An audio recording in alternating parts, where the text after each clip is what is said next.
Okay, this is my working area or office area.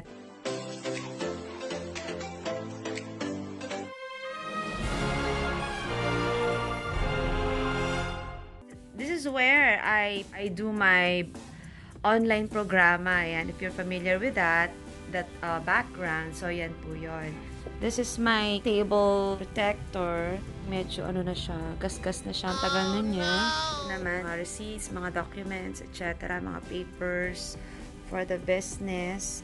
And then, andito pa, ayan. Dito naman, itong alaga ko, medyo matagal na rin dito. Kaya lang, tingnan nyo. Yan guys, so please comment below kung may idea kayo kung mape-prevent pa ba to or hindi na. I like this here kasi ito daw ay anti-radiation. Kaya meron ako dito.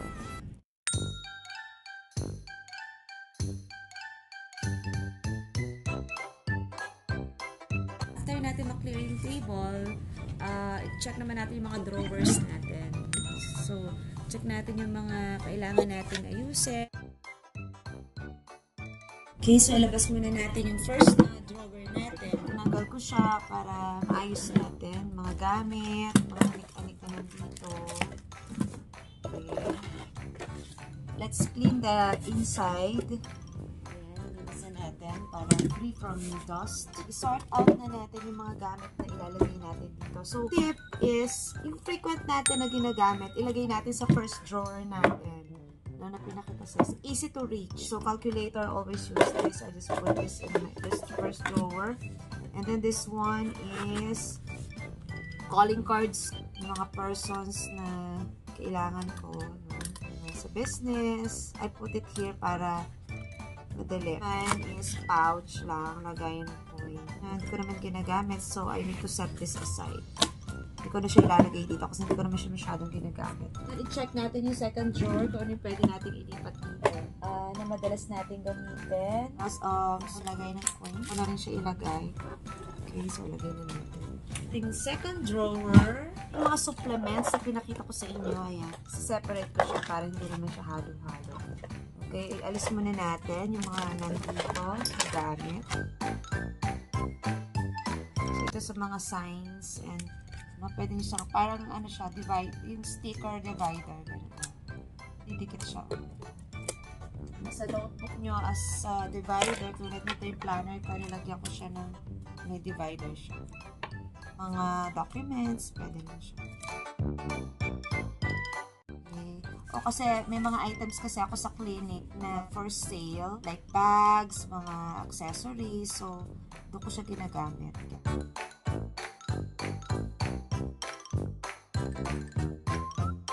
Ouch. Walang laman. I-clean natin tong loob. So, ayan, already clean the inside. And since marami tayong mga anik-anik, since walang divider tong ating box, another tip is, lagyan natin siya ng divider para hindi sabog-sabog yung gamit sa loob. Pwede na kayong hindi bumili ng divider. If you have a cereal box sa bahay, huwag nyo siya itatapon kasi you could use this, no? Cut nyo lang siya ng into portion ng gano'n.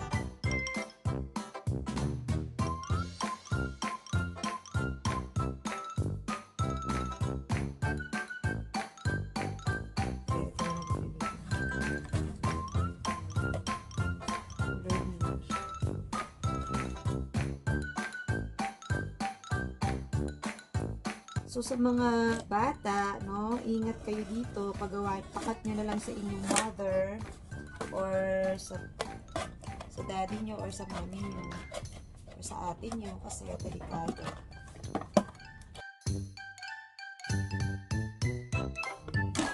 Okay. Meron na tayong first na box. Okay. So, ganun din. I-pattern nyo lang din dun sa sa next one. Yung height para pareho. Okay. So, again, gamit kayo ng ruler. Wala akong ruler, sorry.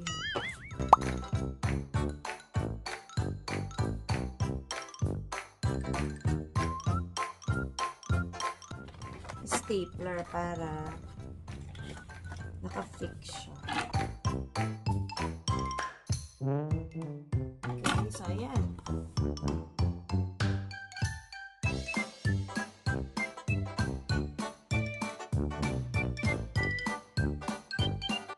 kailangan bumili ng divider. The supplies.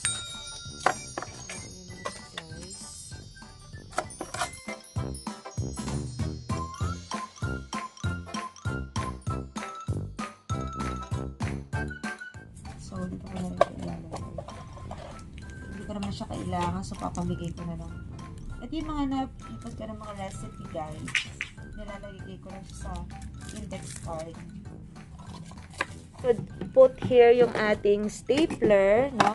Yung puncher, kanina. Masama sila dyan, mga office supply. As you can see, we still had lots of space. And then we go now to the third drawer. Natin. So, sort out natin yung mga things na ibabalik natin dito na kailangan. Mask, hindi pa siya nagagalaw. And since meron pa akong mask na box dito na konti na lang naman, o dalawa na lang halos, what I will do is transfer ko na lang siya dito para ma-lessen natin yung space. Para less ang space. Sealed mo mabuti ulit. Gawin na natin dito. Bunin mo na lang siya. So, ilagay din natin dito. Para protected siya. Dito. And, oh, yung aming lift.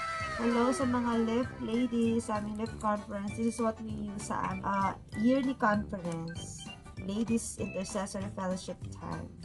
We could use the box na itatapon natin. Ito sayang. So, ikat lang natin to. Yan o. Yan. Diba?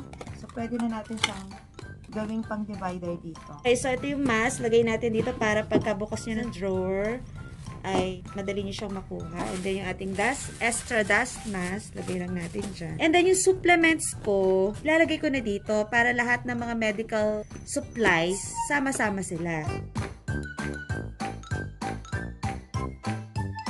Drawer number 1, so we have still lot of space kanina, diba, na pinakita ko sa inyo. And then, yung drawer number 2, mga supplies, pinagsama-sama ko na yung mga office supplies. So, ayan, nilagay ng ballpen. Ayan, dito ko nilagay yung kinat natin na box. So, naging organizer siya ng ballpen. So, lahat ng office supplies nandyan. You could easily see what you have, diba? Okay. And then, sa third, supplements ko, dito ko na inilipat. And then, mask, all about medical needs. So, okay, tapos tayo sa mga drawer, no? So, lahat ng drawers, unahin natin. And then, next, yung ibabaw naman ng ating table. Ang lilinisin natin. Ito. So, daming kalat. We have to clean this. Set aside muna natin. And then, isort out natin yung mga gusto pa nating i-keep. Ito, syempre, kikip ko to. Favorite ko to eh. Ballpen to. It's a ballpen na flower on top. Oy, sumulat ka. Favorite kita. Ayun, matagal siya bago sumulat. Gusto ko lang talaga sa kanya is pan-display ko kasi ang cute niya, diba?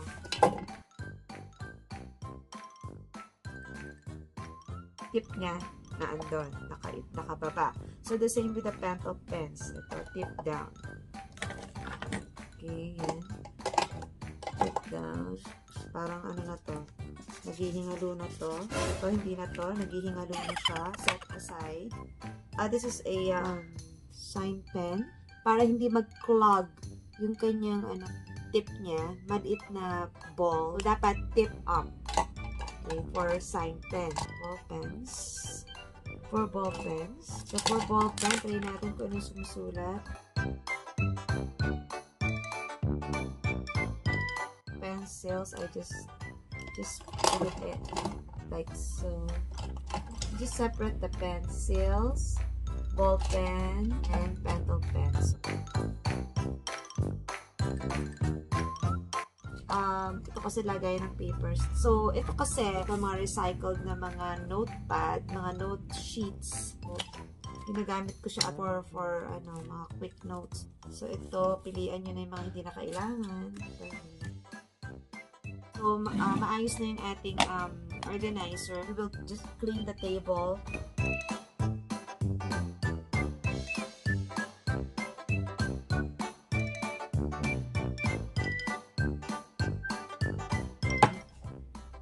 display, aking doll, na lagi nakasmile. Dito siya ko nilalagay pagka may drink ako, hot drink. From Papa Melroti, no, na binigay sa akin ng isa kong friend, but she's now in heaven, si Aimee. Really reminder of the things that you ought to do. For example, pagising mo sa umaga, no, aside sa Bible reading, just get one card, but it's up to you, no. Try to do it. At least you have an idea what few good things to do, no, in a day. For example, ito, quiet please, take a trip to a nearby park, secluded garden, tree, or safe rooftop where you can do some major thinking. It's a nice one, kaya hindi ko siya inaalis.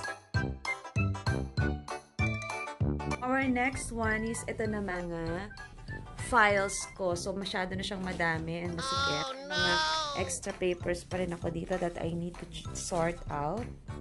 I have an extra box here na sana magkasya. Try natin. Na pwede ko na siyang i-store, no, sa isang place or under the bed, sa isang area. No. Try natin i-fit ito yung size ng photo. Yes! Very good! Yay! Oh, nag-fit siya. Diba?